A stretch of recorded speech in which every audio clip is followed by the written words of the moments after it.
Hindi mo ba talaga ako kayang pakinggan, Rick?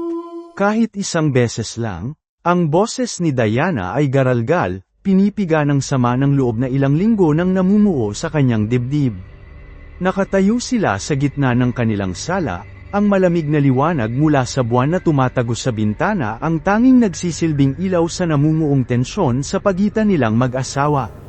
Si Rick, nakatalikod sa kanya, nakatingin sa kawalan sa labas, ang mga balikat ay tensyonado. Diana, pagod ako, sagot ni Rick, ang boses ay walang emosyon, tila ba isang sirang plaka na paulit-ulit na lang niyang naririnig.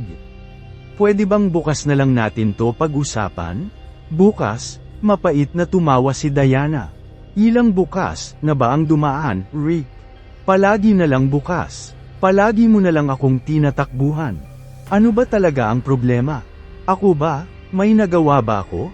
Humarap si Rick, at sa sandaling iyon, nakita ni Diana ang kislap ng inis sa mga mata nito, isang emosyong bihira niyang ipakita, ngunit mas masakit pa kaysa sa karaniwan nitong pagkawalang kibo. Wala kang ginawa, okay? Maybe we just grew apart. Hindi na tayo katulad ng dati. Grew apart, halos pabulong na ulit ni Diana. Ang mga salitang yon ay parang punyal na bumaon sa kanyang puso. 5 taon silang kasal, 5 taon ng mga pangarap, pagmamahalan, at mga pangako. Paanong sa isang iglap, tila naglaho na lang ang lahat? O baka naman may iba nang pumalit sa dati, Rick? Nakita niya ang pag-igting ng panga ni Rick. Isang saglit na katahimikan ang namayani, mas mabigat pa kaysa sa mga sigaw. Wala akong ibang babae, Diana. Hinuha mo lang yan. Ngunit ang pagtanggi nito ay kulang sa kumbiksyon. May kung anong nagsasabi kay Diana na hindi ito nagsasabi ng totoo. Ang mga gabing na gabi ito ng uwi, ang mga palihim na pag-uusap sa telepono, ang biglaang pagbabago ng ugali nito, lahat ay tila mga piraso ng isang palaisipan na ayaw niyang buuin, dahil alam niyang masasaktan lang siya sa mabubuong larawan. Hindi na napigilan ni Diana ang galit na kumukulo sa loob niya. Hinuha, Rick, naririnig ko kayo. Kanina lang, bago ka umuwi, may kausap ka sa telepono. Elena, di ba? Ang boses niya, alam na alam ko na. Ano yun? Pinag-uusapan ninyo kung gaano ka na nahihirapan, sa akin. Kung gaano kakomplikado ang sitwasyon. Nakita niya ang gulat sa mukha ni Rick, na agad na palitan ng depensa. Diana, it's not what you think, then what is it, Rick? Sumabog na si Diana. Sabihin mo sa akin, dahil sawang-sawa na ako sa mga kasinungalingan mo. Sawang-sawa na akong maghintay sa wala. Kung hindi mo na ako mahal, sabihin mo na. Huwag mo na akong pahirapan ng ganito. Ang mga luha na kanina pa niya pinipigilan ay bumalong na sa kanyang mga mata. Ang sakit ng pagtataksil, ang pait ng mga nasirang pangako, ang bigat ng pag-iisa sa isang relasyong dapat sana ay dalawa sila lahat ay bumuhos ng sabay-sabay. Hindi nakasagot si Rick. Muli itong tumalikod, isang kilos na mas malinaw pa kaysa sa anumang salita. Para kay Diana, iyon na ang huling patak. Ang galit at pagkadismaya ay nag-umapaw, sinundan ng isang malamig na determinasyon. Aalis ako, mahina niyang sabi, ngunit may bigat ang bawat salita. Kailangan ko munang lumayo, kailangan kong mag-isip, siguro kailangan din nating dalawa to. Hindi lumingon si Rick, hindi rin ito nagsalita, ang katahimikan nito ang pinakamasakit na kumpirmasyon sa lahat ng kanyang mga hinala. Tumalikod si Diana, pinunasan ang mga luha gamit ang likod ng kanyang kamay. Ang puso niya ay durog, ngunit may bahagi sa kanya na nakaramdam ng kakaibang kaluwagan. Tapos na ang paghihintay, tapos na ang pag-asa. Ngayon, kailangan niyang harapin ang katotohanan, gaano man ito Cap-8. Nagmadali siyang umakyat sa kanilang kwarto, kinuha ang isang maliit na malita, at walang saysay na inilagay doon ang ilang mga damit at gamit. Hindi niya alam kung saan siya pupunta. Ang tanging alam niya ay kailangan niyang umalis, lumayo sa bahay na ito na puno ng anino ng kanilang mga nasirang pangarap. Habang nagmamaneho siya palayo sa kanilang bahay, ang lalamunan niya ay nanunuyo. Saan nga ba siya pupunta? Bigla niyang naalala ang mga kwento ng kanyang mga pasyente sa klinika, mga kwento tungkol sa isang liblib na baryo sa Laguna, ang Baryo Tapayan. Isang lugar na tila naiwan na ng panahon, kung saan buhay pa rin daw ang mga sinaunang paniniwala at kababalaghan. Mga kwento tungkol sa aswang, mga nawawalang bata, at mga ritual sa ilalim ng bilog na buwan. Bilang isang doktor, sanay si Diana sa lowika at siyensya, ngunit may bahagi sa kanya na laging nahahalina sa mga bagay na hindi maipaliwanag. Siguro, ang pagtakas sa sarili niyang problema ay mas madali kung haharapin niya ang mga problema o hiwaga ng iba. O baka naman, sa isang lugar na puno ng kwentong kababalaghan, mas madali niyang malilimutan ang sarili niyang multo. Isang desisyon ang nabuo sa kanyang isipan. Pupunta siya sa Baryo Tapayan.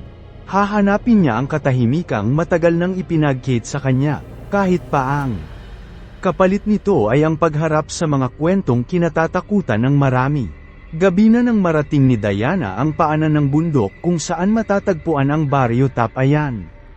Ang kalsada papunta roon ay bako-bako at maputik, tila bihirang madaanan ng sasakyan. Iniwan niya ang kanyang kotse sa isang maliit na patag na lupa sa tabi ng daan, kung saan may nakaparadang iilang motor. Mula roon, kailangan na niyang lakarin ang makitid na landas paakyat. Ang hangin ay malamig at malagkit, may dalang amoy ng lupa at nabubulok na dahon. Ang tanging liwanag ay nagmumula sa kalahating buwan na paminsan-minsan ay natatakpan ng makakapal na ulap. Ang mga puno sa magkabilang gilid ng landas ay matatiyog, ang kanilang mga sanga ay tila mga kamay na nakaumang, lumilikha ng mga gumagalaw na anino sa kanyang daraanan. Ang katahimikan ay halos nakakabingi, binabasag lamang ng huni ng mga kuliglig at paminsan-minsang kaluskos sa mga dahon na hindi niya matiyak kung gawa lang ba ng hangin o may kung anong gumagalaw sa kadiliman. Habang papalapit siya sa mismong baryo, isang kakaibang pakiramdam ang nagsimulang gumapang sa kanyang batok, isang pakiramdam na pinagmamasdan siya. Lumingon-lingon siya, ngunit wala siyang makita kundi ang masukal na kapaligiran. Pinilit niyang iwaksi ang kaba. Guni-guni lang siguro yun, dala ng pagod at ng bigat ng kanyang mga problema. Sa wakas, natano na niya ang mga unang bahay ng Baryo Tapayan. Ang mga ito ay karamihan ay gawa sa kawayan at pawid, mga simpleng bahay kubo na tila nagkukumpulan sa isa't isa, parang naghahanap ng lakas sa pagkakadikit-dikit. Iilang mga bintana lamang ang may nakasinding gasera o kandila, ang kanilang andap-andap na liwanag ay lalong nagpapatindi sa dilim ng paligid. Ang hangin ay tila mas bumigat, may kasamang hindi maipaliwanag na bigat, na parang humihinga ang mismong baryo ng isang lihim na kalungkutan. May mga aninong gumagalaw sa likod ng mga bintana, mga silweta ng mga taong tila nagmamatsyag sa kanyang pagdating. Naririnig niya ang mahihinang bulungan, mga salitang hindi niya maintindihan, na parang dinadala ng hangin mula sa mga siwang ng mga dingding na kawayan. Ang pakiramdam na pinagmamasdan siya ay mas lumakas. Nagpatuloy siya sa paglalakad sa makitid na eskinita, ang kanyang mga paa ay lumilikha ng mahinang tunog sa tuyong lupa. Ang bawat anino ay tila may sariling buhay, ang bawat kaluskos ay nagpapatindig ng kanyang mga balahibo. Ito ba ang katahimikang hinahanap niya? O isang uri ng katahimikan na mas nakakatakot pa kaysa sa ingay ng kanyang mga problema? Napansin niya ang isang maliit na karatula na nakasabit sa isang poste, opisina ng kapitan ng barangay. Gawa ito sa lumang kahoy, ang mga letra ay tila sulat kamay at medyo nabubura na. Nagpasya siyang doon muna magtanong. Kumatok si Diana sa pintong kawayan ng opisina. Ilang sandali ang lumipas bago ito bumukas ng bahagya. Sumilip ang isang mukha ng babaeng may edad na, ang balat ay kulubot na parang dinaanan na ng maraming tag-araw at tag-ulan. Ngunit ang mga mata nito ay buhay na buhay, matalas, mausisa, at tila nakakabasa ng kaluluwa. Magandang gabi po, magalang na bati ni Diana. Ako po si Diana, naghahanap po sana ako ng matutuluyan dito sa baryo. Kahit isang gabi lang po sana. Tinitigan siya ng babae mula ulo hanggang paa, ang mga mata ay hindi kumukurap. May kung anong bigat sa titig nito na nagparamdam kay Diana ng kaunting pagkailang. Pagkatapos ng ilang sandaling tila sinusuri ang kanyang pagkatao, bahagyang binuksan ng babae ang pinto. "Ako si Sinang," sabi nito, ang boses ay mahina ngunit may awtoridad. "Ang kapitan ng barangay dito. Taga saan ka, hiha? At ano ang sadya mo sa Tapayan, lalo na sa ganitong oras ng gabi?" Pumasok si Diana sa maliit na opisina. Amoy luma at mamasa-masang lupa ang hangin sa loob. May isang mesang kahoy sa gitna, puno ng mga papel na nakatumpok. Sa isang sulok ay may maliit na altar na may imahe ng Santo Niño at ilang mga tuyong bulaklak at kandila. "Taga Maynila po ako, Kapitana," sagot ni Diana, pinipilit na maging kalmado. "Isa po akong doktor, napadpad lang po ako dito. Gusto ko lang po sanang makahanap ng lugar na tahimik para makapag-isip." Hindi niya idinetalye ang problema niya kay Rick. Tumango si Kapitana Sinang, kumuha ng isang maliit na bangkong kahoy at inalok kay Diana. Umupo ito sa tapat niya, sa likod ng mesa. "Tahimik nga dito sa Tapayan, hiha. Masyadong tahimik kung minsan. May kakaibang diin sa huling mga salita nito. Pero hindi ito lugar para sa mga dayong gaya mo na naghahanap lang ng pahinga. May mga bagay dito na hindi mo maiintindihan. Narinig ko na nga po ang ilang mga kwento." Pag-amin ni Diana, naalala ang mga bulungan ng kanyang mga pasyente. Tungkol sa mga kababalaghan daw po dito. Isang bahagyang ngiti ang sumilay sa mga labi ni Kapitana Sinang, isang ngiting hindi umabot sa kanyang mga mata. "Mga kwento lang yun, hiha. Mga kwento ng matatanda para takutin ang mga bata." Ngunit ang paraan ng pagkakasabi nito ay, tila may itinatagong kahulugan. "Gusto ko po sanang malaman pa ang tungkol sa mga kwentong yon, Kapitana," sabi ni Diana, ang kuryosidad ay nagsisimula ng manaig sa kanyang pagod at pag-aalala. "Bilang doktor, interesado ako sa mga paniniwala ng mga tao, lalo na sa mga liblib na lugar." Sumandal si Kapitana Sinang sa kanyang upuan, ang mga mata ay nakatitig pa rin kay Diana. "Ano ang gusto mong malaman? Totoo po ba ang tungkol sa aswang?" Diretsyong tanong ni Diana. Hindi nagulat si Kapitana Sinang sa tanong. Tumingin ito sa labas ng bintana, sa kadilimang bumabalot sa baryo. "Ang aswang," mahina niyang sabi, "ay hindi lang basta kwento dito sa Tapayan. Ito ay bahagi ng aming buhay, ng aming kasaysayan. Marami nang nasaksihan ang mga taga rito na hindi kayang ipaliwanag ng iyong siyensya, Doktora." Nakinig ng mabuti si Diana habang nagkukwento si Kapitana Sinang. Ikinwento nito ang tungkol sa mga kakaibang ingay na naririnig sa gabi, ang tiktik ng isang nilalang na lumilipad sa bubungan, ang iyak ng sanggol na nagmumula sa kagubatan kahit walang nawawalang bata. Ikinwento nito ang tungkol sa mga sinaunang ritual na ginagawa pa rin ng ilan sa baryo para sa proteksyon o para humingi ng pabor sa mga hindi nakikitang nilalang. At ang pinaknakakakilabot sa lahat, ikinwento nito ang tungkol sa mga batang nawawala tuwing kabilugan ng buwan. Hindi raw lahat ay bumabalik, at ang mga nakakabalik, hindi na raw katulad ng dati may kakaibang lungkot sa mga mata. Tila may nakitang hindi dapat makita ng isang musmos. "Naniniwala po ba kayo doon, Kapitana?" tanong ni Diana, sinusubukang basahin ang ekspresyon ng matanda. "Sa mahabang panahon ko dito sa Tapayan, hiha," sagot ni Sinang, ang mga mata ay muling bumaling kay Diana. "Natutunan kong hindi lahat ng bagay ay kailangang makita para paniwalaan.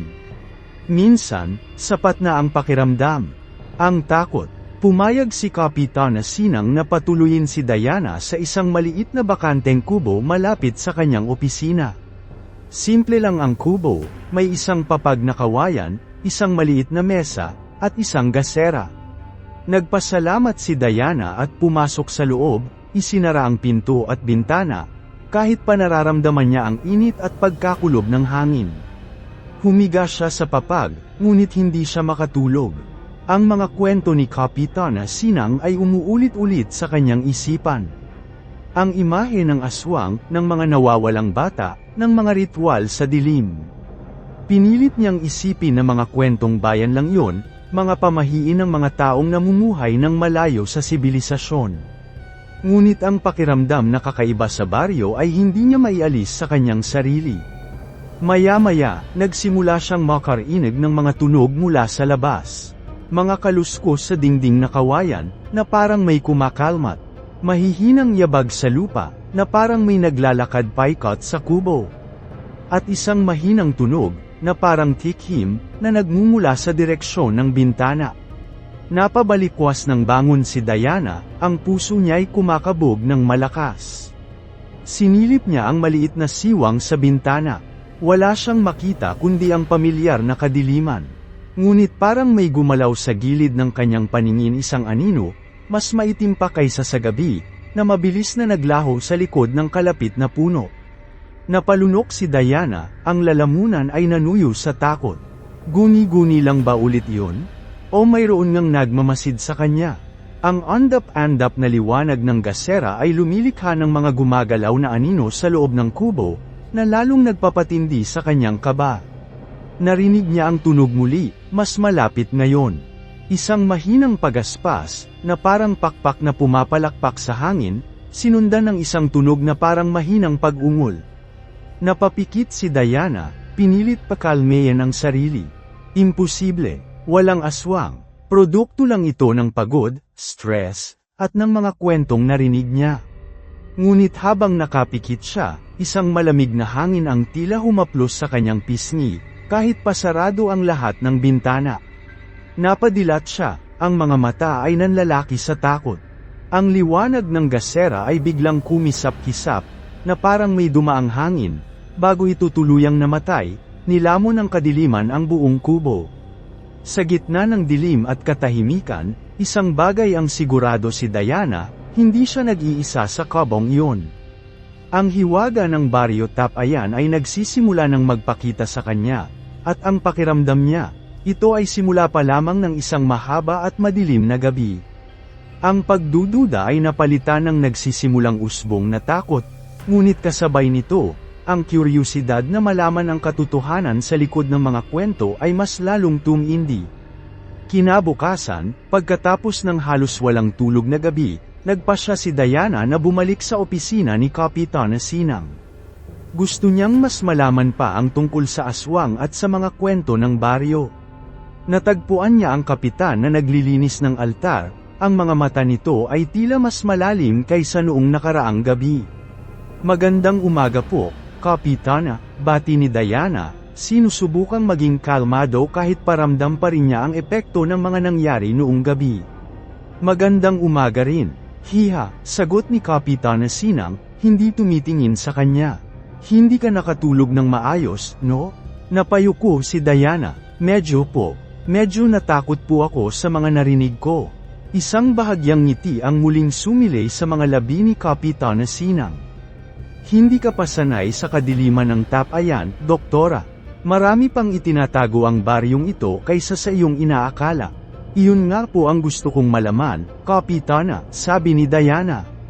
Kung maaari po sana, gusto kong makita ang ilan sa mga lugar na binabanggit ninyo. Kung saan daw po nagaganap ang mga ritual. Tinitigan siya ni Kapitana Sinang ng matagal.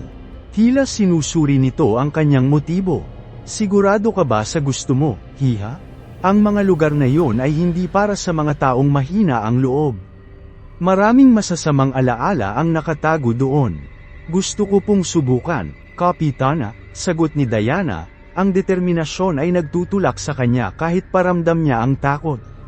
Tumango si Kapitana Sinang. Sige, samahan kita, pero huwag kang magsisisi sa mga makikita mo. Magkasama silang naglakad palabas ng baryo, patungo sa isang liblib na lugar sa gilid ng kagubatan. Ang araw ay sumisikat na, ngunit ang liwanag ay tila hindi kayang tagusan ang makakapal na mga dahon ng mga puno. Ang hangin ay malamig at mamasa-masa, may amoy ng lumot at nabubulok na kahoy. Dito, sabi ni Kapitana Sinang, tumigil sa harap ng isang masukal na lugar. Dito dating nagaganap ang mga ritual. Si Diana ay napatingin sa kanyang harapan. May mga labi ng isang lumang bahay, mga nabuwal na dingding, sirang bubong, at mga gumagapang na baging na bumabalot sa lahat ng bagay. Ang kapaligiran ay puno ng lungkot at kapabayaan. May kakaibang bigat sa lugar na iyon, na parang dinadala nito ang mga paakit ng nakaraan. Ano pong klaseng ritual ang ginagawa dito? Tanong ni Diana, sinusubukang panatilihing matatag ang kanyang boses. Iba-iba, sagot ni Kapitana Sinang. May para sa pagpapagaling, para sa paghingi ng biyaya, para sa proteksyon. Ngunit mayroon ding mga ritual na madilim, mga ritual na hindi dapat ginagawa. Madilim? Tanong ni Diana, ang kuryosidad ay lalong tumindi.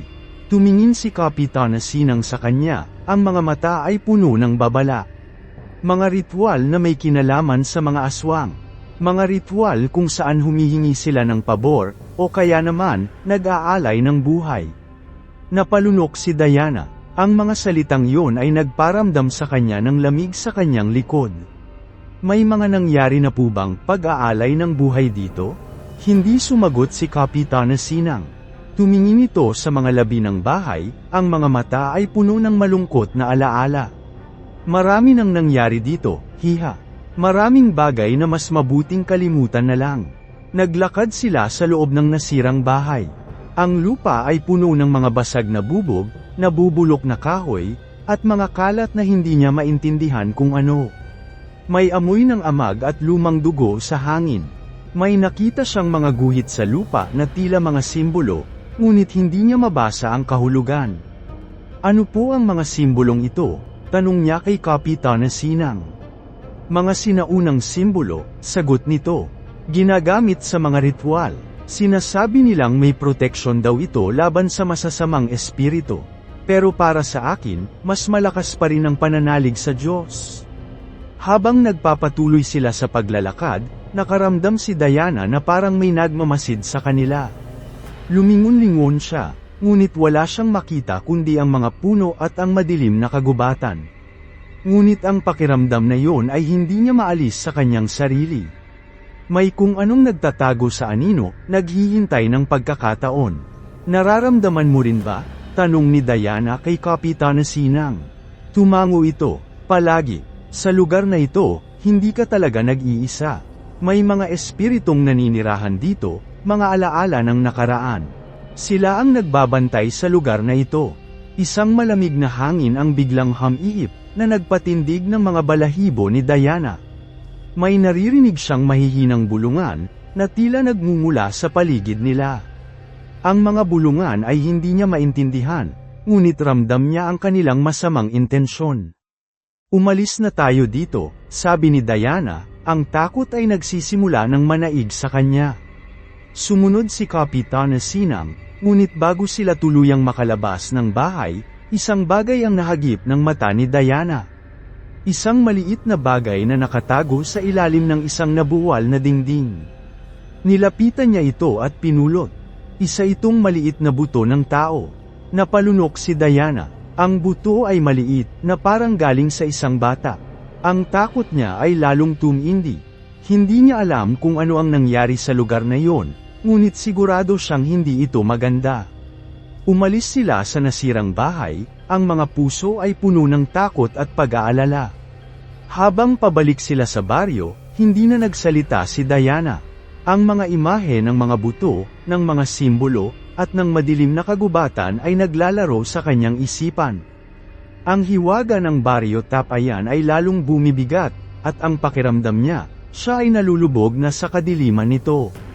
Nang gabing yon, hindi na naman nakatulog ng maayos si Diana. Ginigising siya ng mga bangungot tungkol sa mga aswang, sa tikbalang, at sa iba pang mga nilalang na hindi niya kayang pangalanan. Sa kanyang panaginip, nakikita niya ang kanyang sarili sa gitna ng isang madilim na kagubatan. Ang mga puno ay matatiyog at masukal, ang mga sanga ay tila mga kamay na nakaumang sa kanya. Naririnig niya ang mga huni ng mga kakaibang ibon at ang kaluskos ng mga hayop na hindi niya nakikita. Bigla, may lumitaw sa kanyang harapan. Isang nilalang na may katawan ng tao ngunit may ulo ng aso, ang mga mata nito ay nagliliyab sa galit. Ang nilalang ay tumawa ng malakas, isang tunog na nagpatindig ng kanyang mga balahibo. Sinubukan niyang tumakbo, ngunit hindi niya maigalaw ang kanyang mga paa. Ang nilalang ay papalapit ng papalapit, ang mga pangil nito ay nakanganga, handang sakmalin siya. Sa isa pang panaginip, nakikita niya ang kanyang sarili sa gitna ng isang lumang bahay. Ang bahay ay sira-sira, ang mga dingding ay nabubulok, at ang bubong ay butas-butas. Naririnig niya ang mga mahihinang bulungan sa paligid niya. Bigla, may lumitaw sa kanyang harapan. Isang babae, ngunit ang kanyang katawan ay nahahati sa dalawa, ang mga lamang loob ay nakalantad. Ang babae ay lumilipad papunta sa kanya, ang mga kamay ay nakaunat, handang ablutin siya. Sinubukan niyang sumigaw, ngunit walang lumalabas na tunog sa kanyang bibig. Ang babae ay papalapit ng papalapit, ang mga kuko nito ay mahahaba at matutulis, handang gahasain siya. Nagising si Diana na pawis, ang puso niya'y kumakabog ng malakas.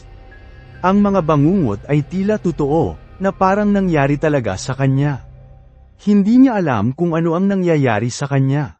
Kung siya ba ay nababaliw na, o may kung anong masamang puwersa ang nagpapakita sa kanya. Sa mga sumunod na araw, mas lalo pang nadama ni Diana ang kakaibang presensya sa baryo. Naririnig niya ang mga tunog sa gabi, ang tiktik ng aswang, ang iyak ng sanggol, ang kaluskos sa bubungan. Nakakakita siya ng mga anino na gumagalaw sa gilid ng kanyang paningin, mga figura na nagtatago sa dilim. Nagsimula siyang magtanong sa mga tao tungkol sa aswang, ngunit karamihan sa kanila ay umiiwas sa kanyang mga tanong. Mayroon ding mga sumasagot, ngunit ang kanilang mga kwento ay nagkakasalungatan. Ang ilan ay nagsasabing ang aswang ay isang nilalang na may kapangyarihang magpalit anyo, na kayang maging hayop o tao. Ang iba naman ay nagsasabing ang aswang ay isang uri ng sakit, na kayang kumalat sa pamamagitan ng kagat o laway.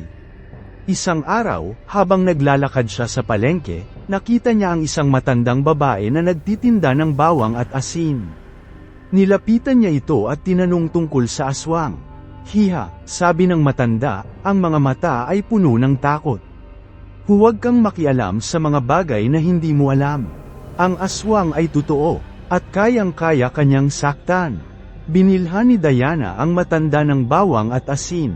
"May paraan po ba para protektahan ang sarili laban sa aswang?" tanong niya. "Marami," sagot ng matanda. "Magsuot ka ng anteng-anteng. Maglagay ka ng bawang at asin sa iyong bahay. At huwag kang lalabas sa gabi kung hindi kinakailangan."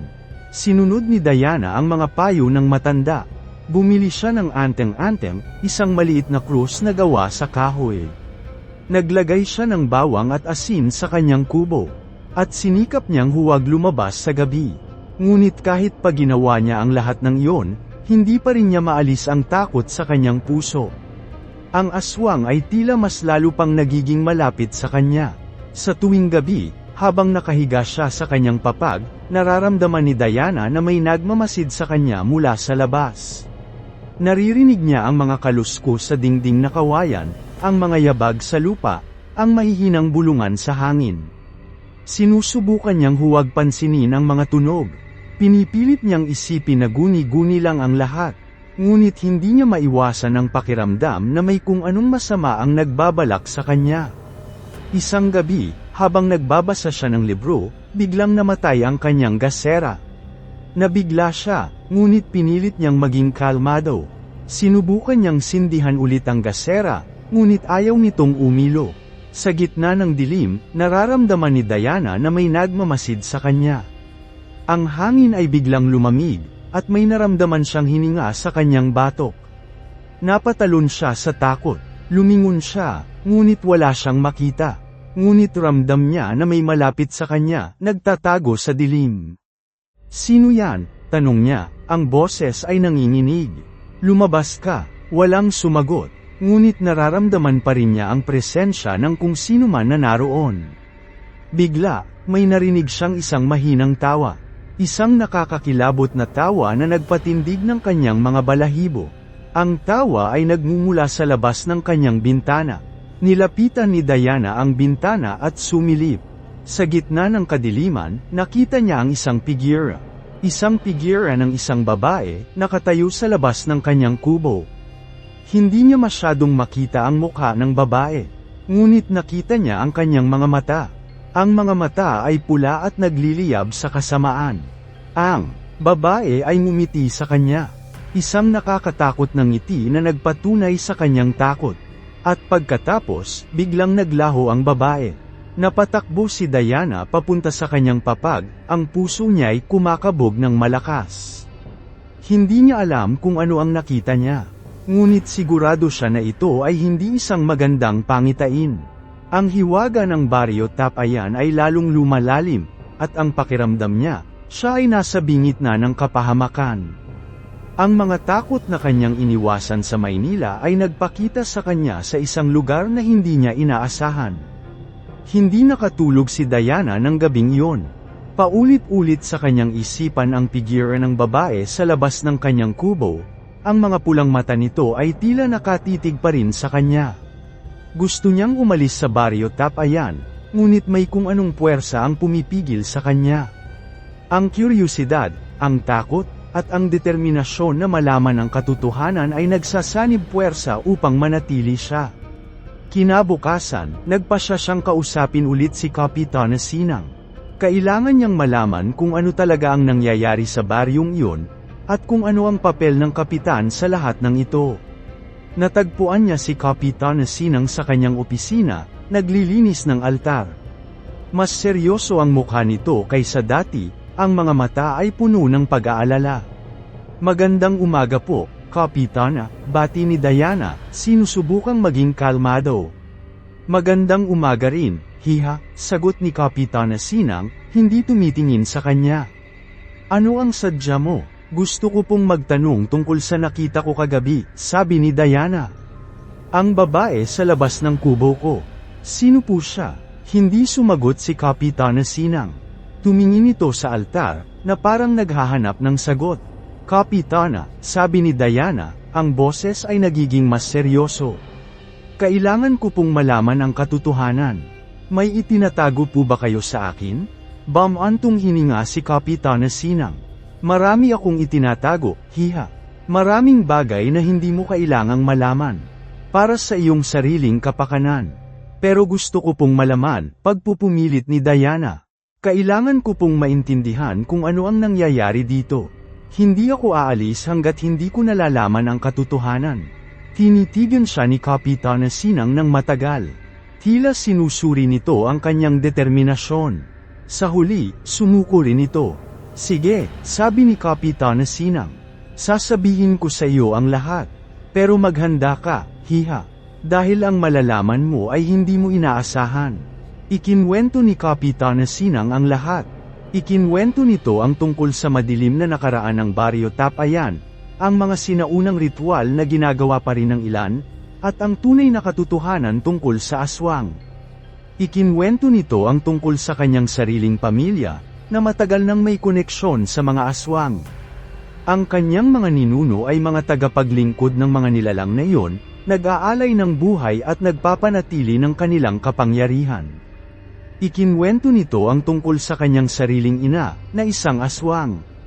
Namatay ang ina niya noong bata pa siya, ngunit bago ito namatay, isinumpa nito si Sinang na magpapatuloy sa kanilang pamana. Kaya ka naging kapitana? Tanong ni Diana, ang boses ay halos pabulong. Para maglingkod sa mga aswang. Tumango si Kapitana Sinang, wala akong choice, hiha. Isinumpa ako ng aking ina. Kailangan kong tuparin ang kanyang hiling. Pero hindi ba kayo natatakot? Tanong ni Diana. Hindi ba kayo nakukonsensya sa mga ginagawa ninyo? Natatakot ako, sagot ni Kapitana Sinang. Pero mas natatakot ako sa galit ng mga aswang. Kung hindi ko sila susundin, papatayin nila ako, pati na ang buong baryo. Kaya ninyo ako dinala dito? Tanong ni Diana. Para gawin akong alay? Hindi sumagot si Kapitana Sinang. Umiwas ito ng tingin. Ang galit at pagkadismaya ay nag-umapaw sa puso ni Diana. Kaya pala ganito ang pakikitungo sa kanya ni Kapitana Sinang. Kaya pala siya nito sinamahan sa mga lugar na yon. Kaya pala siya nito kinukwentuhan ng mga kababalaghan. Siya pala ay isang biktima, isang alay na inihanda ng kapitan para sa mga aswang.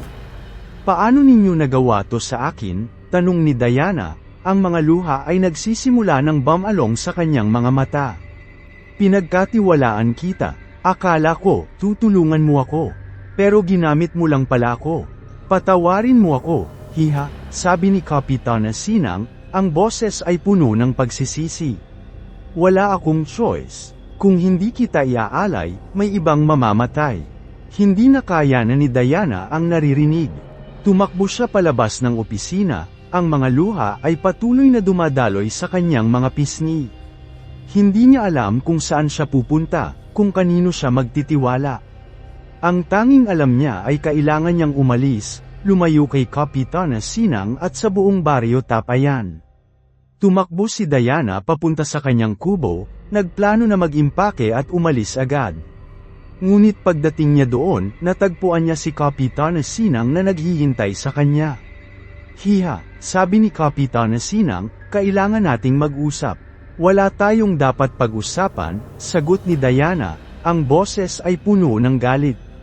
Niloko mo ako, ginawa mo akong alay, hindi kita mapapatawad, pakinggan mo ako, hiha. Pagmamakaawa ni Kapitana Sinang, hindi ko gustong gawin to sa iyo. Pero kailangan kong protektahan ang baryo. Paano mo ako mapapaniwalaan ngayon? Tanong ni Diana. Paano ko malalaman na hindi ka nagsisinungaling ulit? Sasabihin ko sa iyo ang lahat, sagot ni Kapitana Sinang. Ipakikita ko sa iyo ang mga aswang. Ipakikita ko sa iyo ang kanilang kapangyarihan. Para maintindihan mo kung bakit kailangan kong gawin to. Hindi, sagot ni Diana. Ayaw kong makita ang mga aswang. Ayaw ko nang magkaroon ng kahit anong kinalaman sa inyo. Kung ayaw mong makita ang mga aswang, sabi ni Kapitana Sinang, ang boses ay nagbago, naging mas malamig at mas banta. Sila ang makakakita sa iyo. Sa isang iglap, nagbago ang anyo ni Kapitana Sinang.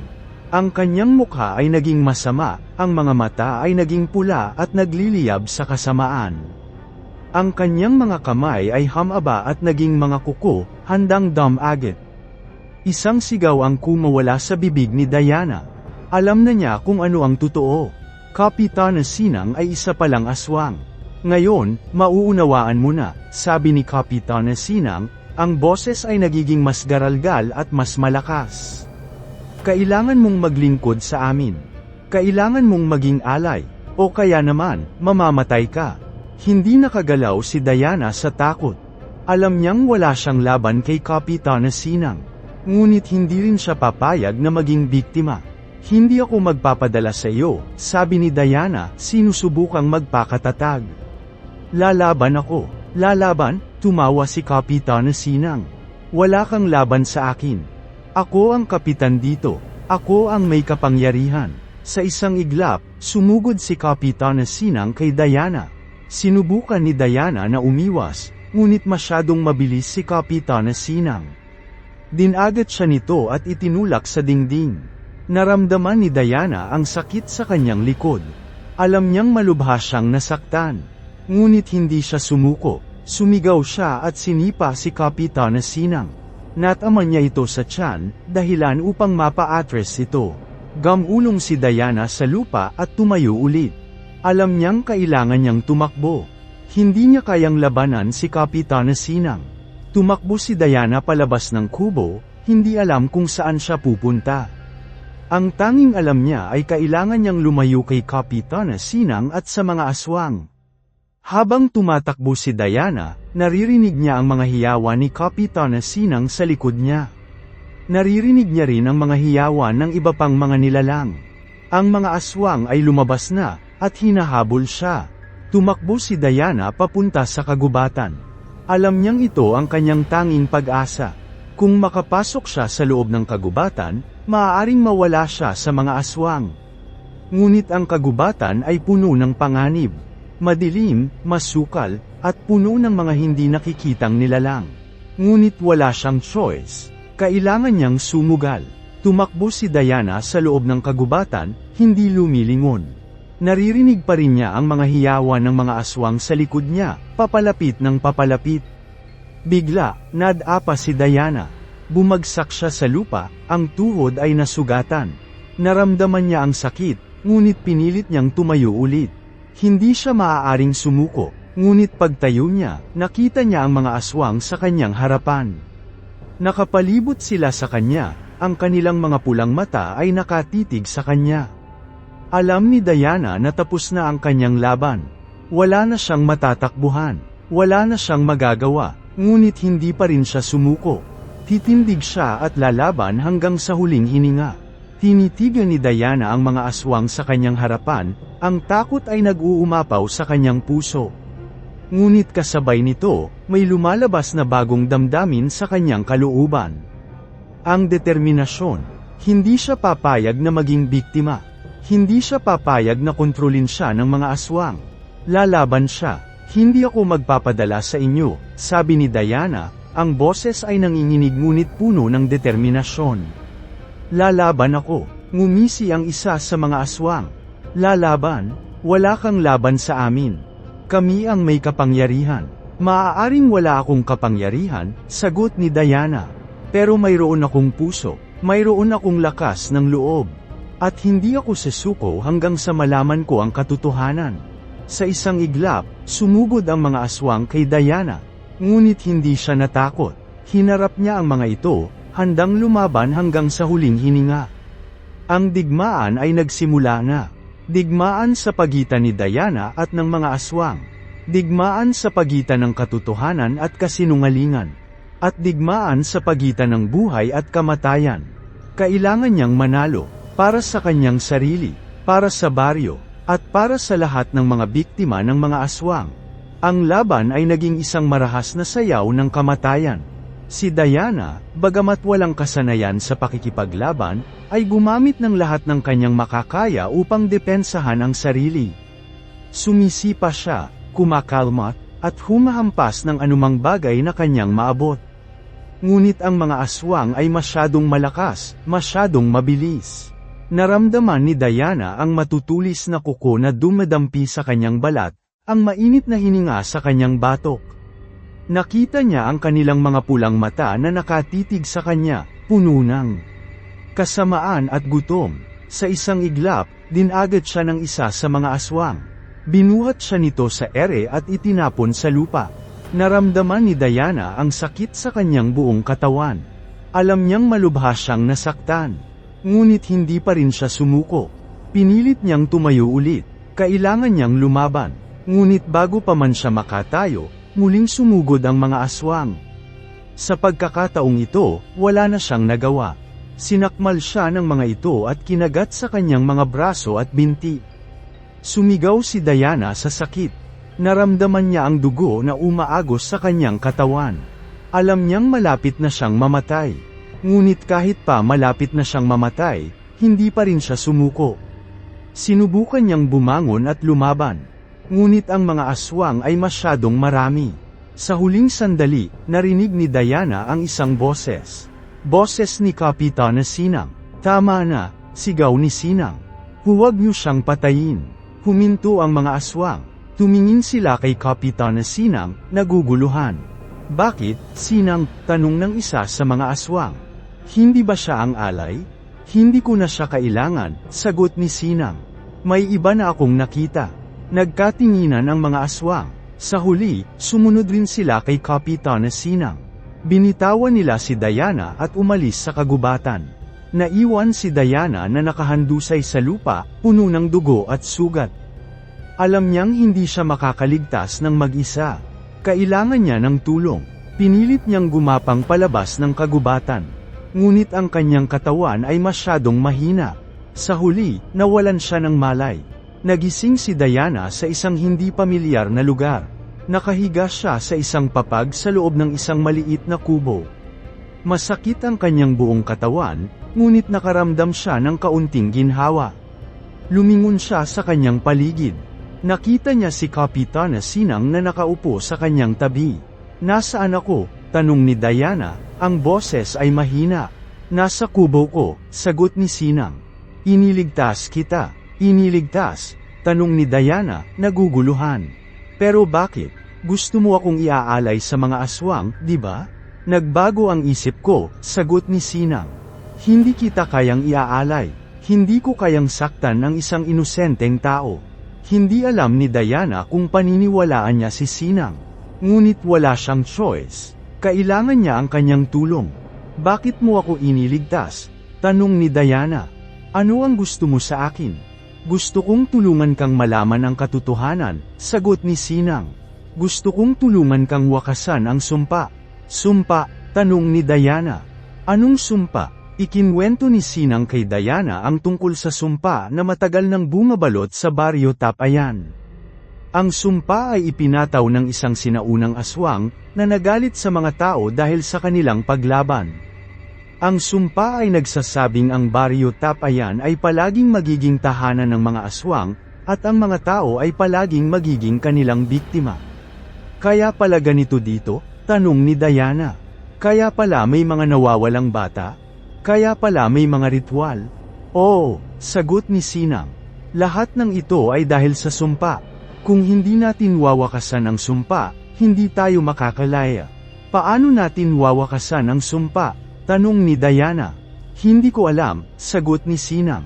Pero naniniwala ako na may paraan. At naniniwala ako na ikaw ang makakatulong sa akin na hanapin ito. Tinitigan siya ni Diana ng matagal. Hindi niya alam kung paniniwalaan niya si Sinang. Ngunit may kung anong nagsasabi sa kanya na nagsasabi ito ng totoo. At mayroon din siyang pakiramdam na siya ang nakatakdang wakasan ang sumpa. Sige, sabi ni Diana. Tutulungan kita. Sa mga sumunod na araw, nagtulungan sina Diana at Sinang upang hanapin ang paraan upang wakasan ang sumpa. Nagbasa sila ng mga lumang libro, nagtanong sa mga matatanda sa baryo, at ginalugad ang mga liblib na lugar sa kagubatan. Ngunit kahit anong gawin nila, tila wala silang natatagpuan. Ang sumpa ay tila masyadong malakas, masyadong malalim. Siguro wala na talagang pag-asa, sabi ni Diana isang araw, ang kawalan ng pag-asa ay nag-uumapaw sa kanyang puso. Siguro nakatakda na tayong maging alipin ng mga aswang magpakailanman. Huwag kang sesuko, sabi ni Sinang. Hindi tayo maaaring sumuko, kailangan nating maniwala na may paraan. Kung hindi tayo maniniwala, walang mangyayari. Pinilit ni Diana na maniwala. Ngunit mahirap. Ang sumpa ay tila masyadong totoong-totoo. Isang gabi, habang nagbabasa sila ng isang lumang libro, may natagpuan silang isang bagay na nakapagpabago sa lahat. Isang lumang ritual na sinasabing kayang wakasan ang sumpa. Ito na, sabi ni Sinang. Ito na ang paraan. Ngunit may isang problema. Ang ritual ay nangangailangan ng isang sakripisyo. Kailangan nilang iaalay ang buhay ng isang taong may malakas na koneksyon sa mga aswang. Sino ang iaalay natin? Tanong ni Diana. Tumingin si Sinang kay Diana. Ang mga mata nito ay puno ng kalungkutan. Ako, sagot ni Sinang. Nagulat si Diana. Hindi kita papayagan. Hindi kita kayang hayaang mamatay. Kailangan kong gawin ito, sabi ni Sinang. Ako ang may kasalanan kung bakit may sumpa dito sa baryo. Ako ang nagmana ng pamana ng mga aswang. Kailangan kong bayaran ang aking mga kasalanan. Pero may iba pang paraan, pagmamakaawa ni Diana. Hindi natin kailangang gawin ito. Wala nang iba pang paraan, sabi ni Sinang. Kailangan kong gawin ito, para sa baryo, para sa iyo. Hindi nakapagsalita si Diana. Alam niyang tama si Sinang. Kung gusto nilang wakasan ang sumpa, kailangang magsakripisyo si Sinang. Nang gabing yon, habang naghahanda sila para sa ritual, biglang sumalakay ang mga aswang. Sinira nila ang kubo at sinugod sina Diana at Sinang. Alam ni na Diana at Sinang na tapos na ang kanilang laban. Ang mga aswang ay masyadong marami, masyadong malakas. Ngunit hindi sila sumuko, pinili nilang lumaban hanggang sa huling hininga. Naglaban sina Diana at Sinang laban sa mga aswang. Gumamit sila ng anumang bagay na kanilang maabot, kutsilyo, kahoy, at kahit na ang kanilang mga kamay at paa. Ngunit ang mga aswang ay masyadong marami. Dinagat nila si Sinang at binuhat sa ere. Diana, sigaw ni Sinang. Gawin mo na. Kailangan mong wakasan ang sumpa. Pinilit ni Diana na tumayo. Tumingin siya kay Sinang, puno ng luha sa kanyang mga mata. "Calm, Diana," sabi ni Sinang. "Salamat sa lahat." At pagkatapos, itinapon ni Sinang ang sarili sa mga aswang. Kinagat at nilapastangan ng mga aswang si Sinang. Naramdaman ni Diana ang sakit at takot. Alam niyang tapos na ang lahat. Ngunit hindi siya sumuko. Pinilit niyang tumayo. Kailangan niyang wakasan ang sumpa. Kinuha niya ang kutsilyo sa lupa at tumakbo papunta sa altar. Inilagay niya ang kutsilyo sa kanyang puso. "Para sa baryo," sigaw niya. "Para kay Sinang." At pagkatapos, ibinaon niya ang kutsilyo sa kanyang puso. Naramdaman ni Diana ang sakit. Alam niyang malapit na siyang mamatay. Ngunit hindi siya natakot. Alam niyang ginawa niya ang tama. Habang papalapit ang kamatayan, nakita ni Diana ang isang liwanag. Isang maliwanag na liwanag na nagmumula sa langit. Ang liwanag ay bumaba at bumalot sa kanya. At pagkatapos, nawala ang lahat. Nagising si Diana. Hindi niya alam kung nasaan siya. Ang paligid ay madilim at malamig. Ang tanging liwanag ay nagmumula sa isang maliit na kandila na nakasindi sa isang sulok. Umupo siya at tiningnan ang kanyang sarili. Wala siyang sugat. Wala siyang nararamdamang sakit. Para bang hindi siya namatay. "Nasaan ako?" tanong niya sa kanyang sarili. "Namatay na ba ako?" Biglang may narinig siyang isang boses. "Hindi ka papatay," sabi ng boses. "Pero malapit ka na." Lumingon si Diana. Nakita niya si Kapitana Sinang na nakatayo sa kanyang harapan. Ngunit iba ang Kapitana Sinang na nakikita niya ngayon. Ang kanyang mukha ay mas masama, ang kanyang mga mata ay mas pula. Nagliliyab ang mga ito sa kasamaan. "Sinang?" tanong ni Diana, naguguluhan. "Pero, paano? Namatay ka na, di ba?" Ngumisi si Sinang. "Akala mo lang." Lumapit si Sinang kay Diana. Naramdaman ni Diana ang takot na gumapang sa kanyang batok. "Anong nangyayari?" tanong ni Diana. "Bakit ka buhay? Bakit ganito ang itsura mo?" "Ang totoo ay," sabi ni Sinang, "hindi ako namatay. Nagpanggap lang ako." "Nagpanggap?" tanong ni Diana. "Pero bakit?" "Dahil kailangan kita," sagot ni Sinang. "Kailangan kitang gamitin para sa aking plano." Hindi maintindihan ni Diana ang sinasabi ni Sinang. "Anong plano? Paano siya gagamitin?" "Hindi kita maintindihan," sabi ni Diana. "Anong plano ba ang sinasabi mo?" "Ang plano ko ay wakasan ang sumpa," sagot ni Sinang. "Ngunit hindi sa paraang inaakala mo." "Anong ibig mong sabihin?" tanong ni Diana. "Ang sumpa ay hindi isang bagay na dapat wakasan," sabi ni Sinang. "Ito ay isang kapangyarihan. At gusto kong makuha ang kapangyarihang iyon."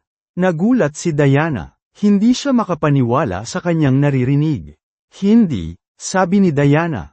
"Hindi yan totoo. Sinabi mo sa akin na gusto mong wakasan ang sumpa.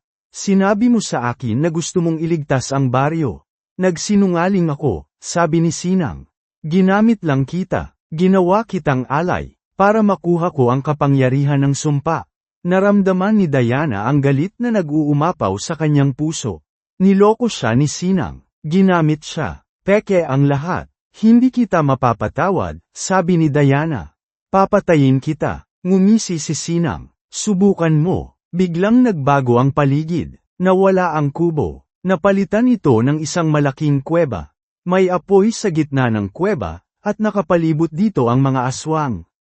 Nakita ni Diana si Sinang na nakatayo sa harap ng apoy. Suot nito ang isang itim na robe, at may hawak itong isang kutsilyo. "Ngayon, sisimulan na natin ang ritual," sabi ni Sinang. "Gagamitin ko ang kapangyarihan ng sumpa upang maging pinakamalakas na aswang sa lahat." Nagsimulang kumanta ang mga aswang. Ang kanilang mga boses ay garalgal at nakakatakot. Naramdaman ni Diana ang takot na gumapang sa kanyang batok. Nakita ni Diana si Sinang na itinaas ang kutsilyo. Inihanda niya itong ibaba sa kanyang sarili. "Hindi!" sigaw ni Diana.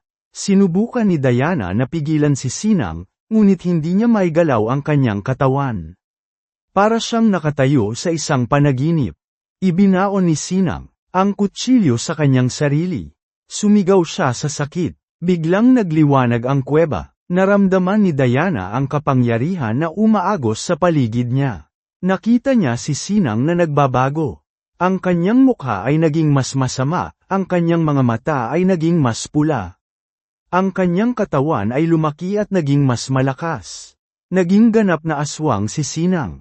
Ngayon, ako na ang pinakamalakas, sabi ni Sinang. At walang makakapigil sa akin. Tumingin si Sinang kay Diana. Ngumisi siya. Ikaw ang susunod, sabi ni Sinang. Naramdaman ni Diana ang takot na gumapang sa kanyang batok. Alam niyang malapit na siyang mamatay. Si Sinang ang papatay sa kanya.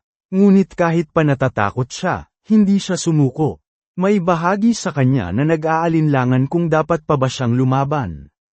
Ang lahat ba ng kanyang pinaglaban ay walang saysay?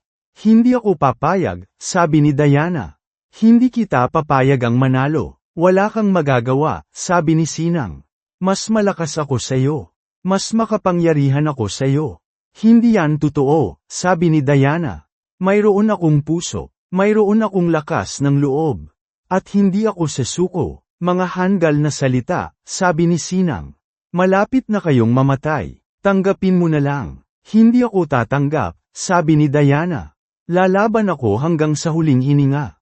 Sumugod si Sinang kay Diana. Sinubukan ni Diana na umiwas, ngunit masyadong mabilis si Sinang. Sinuntok siya nito at itinapon sa lupa. Naramdaman ni Diana ang sakit sa kanyang katawan. Alam niyang malubha siyang nasaktan. Ngunit hindi pa rin siya sumuko.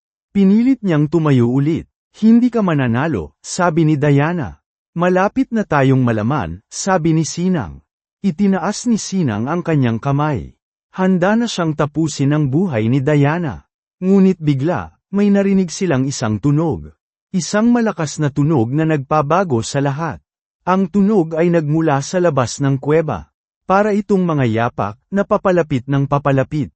Tumingin si Sinang sa labas. Nakita niya ang mga taong baryo na papalapit sa kuweba. May mga hawak silang mga sulo at armas. Anong ginagawa nila dito? Tanong ni Sinang, naguguluhan. Dumating sila para iligtas ako, sabi ni Diana. Nagulat si Sinang. Hindi niya inaasahan na tutulungan siya ng mga taong baryo. Hindi yan maaari, sabi ni Sinang. Hindi nila kayang talunin ako. Malay mo, sabi ni Diana. Dumating ang mga taong baryo sa kuweba. Hinarap nila si Sinang at ang mga aswang. Nagsimula ang labanan. Ang mga taong baryo ay lumaban ng buong tapang. Ngunit ang mga aswang ay masyadong malakas. Nakita ni Diana na namamatay ang mga taong baryo. Naramdaman niya ang lungkot at galit. Alam niya na kailangan niyang gumawa ng isang bagay. Kailangan niyang pigilan si Sinang. Kailangan kong umalis dito, sabi ni Diana sa sarili niya. Kailangan kong humanap ng paraan para talunin si Sinang. Gumapang si Diana patungo sa likuran ng kuweba. Nakita niya ang isang lagusan na patungo sa labas. Alam niya na ito ang kanyang pagkakataon. Kailangan niyang tumakas. Tumakbo si Diana patungo sa lagusan. Iniwan niya ang mga taong baryo at si Sinang sa likod niya. Hindi niya alam kung ano ang kanyang gagawin. Ngunit alam niya na hindi siya maaaring sumuko. Kailangan niyang humanap ng paraan para talunin si Sinang at wakasan ang sumpa. Kailangan niyang magplano. Habang tumatakbo si Diana sa lagusan, naririnig niya ang mga hiyawan at tunog ng labanan sa kanyang likuran. Alam niyang maraming taong baryo ang namamatay dahil sa kanya. Naramdaman niya ang sakit at konsensya. Ngunit hindi siya maaaring bumalik. Kailangan niyang magpatuloy. Kailangan niyang humanap ng paraan para talunin si Sinang. Paglabas niya sa lagusan, natagpuan ni Diana ang sarili sa gitna ng kagubatan. Madilim at tahimik. Wala siyang maramdaman kung saan siya pupunta. Ngunit alam niya na kailangan niyang magplano. Kailangan niyang humanap ng paraan para wakasan ang kapangyarihan ni Sinang. Umupo si Diana sa isang puno at nag-isip. Ano ba ang kanyang magagawa? Paano niya matatalo ang isang aswang na kasing lakas ni Sinang? Biglang naalala ni Diana ang ritual na sinabi sa kanya ni Sinang. Ang ritual na maaaring wakasan ang sumpa. Kung magagawa niya ang ritual, maaaring matalo niya si Sinang. Ngunit kailangan niya ng tulong. Hindi niya kayang gawin ito ng mag-isa. Nagpasya si Diana na bumalik sa baryo. Alam niyang mapanganib ito, ngunit wala siyang ibang choice. Kailangan niyang humingi ng tulong sa mga taong baryo. Pagdating niya sa baryo, nakita niya na halos wasak na ito. Maraming bahay ang nasunog, at maraming katawan ang nakahandusay sa lupa. Naramdaman ni Diana ang pagod. Wala na bang pag-asa? Ngunit nakita niya ang ilang taong baryo na nakatayo pa rin. Lumapit siya sa kanila. Kailangan ko ang tulong ninyo, sabi ni Diana. Kailangan nating talunin si Sinang. Nagtinginan ang mga taong baryo. Hindi sila sigurado kung mapagkakatiwalaan pa nila si Diana. Bakit ka namin tutulungan? Tanong ng isa sa kanila. Iniwan mo kami. Hinayaan mong mamatay ang mga kasamahan namin.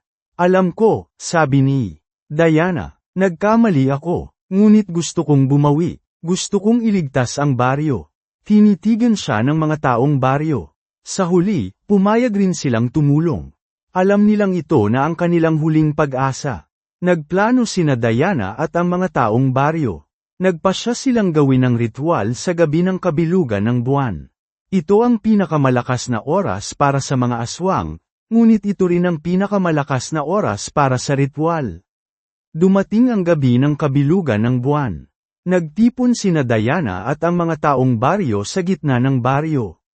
Naglagay sila ng altar at nagsindi ng mga sulo. Hinihintay nila si Sinang. Maya-maya, dumating si Sinang. Kasama niya ang kanyang mga aswang. Kayo'y mga hanggal, sabi ni Sinang. Akala niyo ba matatalo niyo ako? Ako ang pinakamalakas. Wala kayong laban sa akin. Hindi ka namin matatalo ng mag-isa, sabi ni Diana. Ngunit sama-sama, kaya namin. Sumugod si Sinang kay Diana. Sinubukan ni Diana na umiwas, ngunit masyadong mabilis si Sinang.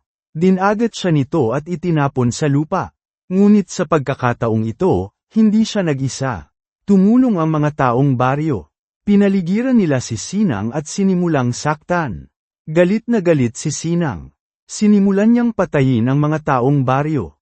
Nakita ni Diana na namamatay ang mga taong baryo. Naramdaman niya ang lungkot at galit. Alam niya na kailangan niyang gumawa ng isang bagay. Pinilit ni Diana na tumayo. Tumakbo siya patungo sa altar. Kung gusto mong makuha ang kapangyarihan ng sumpa, sabi ni Diana. Kailangan mo munang patayin ako. Tumingin si Sinang kay Diana. Ngumisi siya. Ayon ang gusto ko, sabi ni Sinang. Lumapit si Sinang kay Diana. Inihanda niyang saktan ito, ngunit bigla, gumalaw si Diana. Kinuha niya ang kutsilyo sa altar at sinugod si Sinang. Hindi inaasahan ni Sinang ang kanyang ginawa. Hindi siya nakaiwas. Ibinaon ni Diana ang kutsilyo sa puso ni Sinang. Sumigaw si Sinang sa sakit. Bumagsak siya sa lupa. Naramdaman ni Diana ang kapangyarihan na umaagos sa kanya. Ang kapangyarihan ng sumpa. Tumingin si Diana sa mga aswang. Natakot sila. Alam nilang tapos na ang lahat. Itinaas ni Diana ang kanyang kamay. Tapos na ang sumpa, sigaw niya. Biglang naglaho ang mga aswang. Nawala sila. Nawala rin ang kapangyarihan ni Sinang. Nagbalik ito sa pagiging isang normal na tao. Tumingin si Sinang kay Diana. Hinawakan niya ang kanyang kamay. Salamat, sabi ni Sinang. Iniligtas mo kami. Ngumiti si Diana. Hindi ako ang nagligtas sa inyo, sabi niya. Sama-sama tayong nagligtas sa ating sarili. Namatay si Sinang sa mga kamay ni Diana. Nagsaya ang mga taong baryo. Natalo na nila ang mga aswang. Wala nang sumpa, ngunit kahit pa natalo na nila ang mga aswang, hindi pa rin nawala ang takot ni Diana. Alam niyang palagi pa rin silang nariyan. Naghihintay lamang ng pagkakataon para bumalik. Hindi na siya ligtas. Wala na siyang ligtas na lugar. Kailangan kong umalis dito, sabi ni Diana sa sarili niya. Kailangan kong magtago. Umalis si Diana sa baryo Tapayan. Hindi na siya nagpaalam. Alam niyang hindi niya kayang magtiwala sa kahit sino. Habang naglalakad siya sa kagubatan, bigla siyang inatake ng isang aswang. Hindi inaasahan ni Diana ang pagsalakay. Hindi siya nakaiwas. Sinakmal siya ng aswang at kinagat sa kanyang leeg. Sumigaw si Diana sa sakit. Bumagsak siya sa lupa. Naramdaman niya ang dugo na umaagos sa kanyang katawan. Alam niyang malapit na siyang mamatay. Ngunit hindi siya sumuko. Pinilit niyang tumayo. Kinuha niya ang kutsilyo sa kanyang bulsa at sinaksak ang aswang. Sumigaw ang aswang sa sakit. Binitawan niya si Diana at bumagsak sa lupa. Ngunit huli na ang lahat. Malubha nang nasugatan si Diana.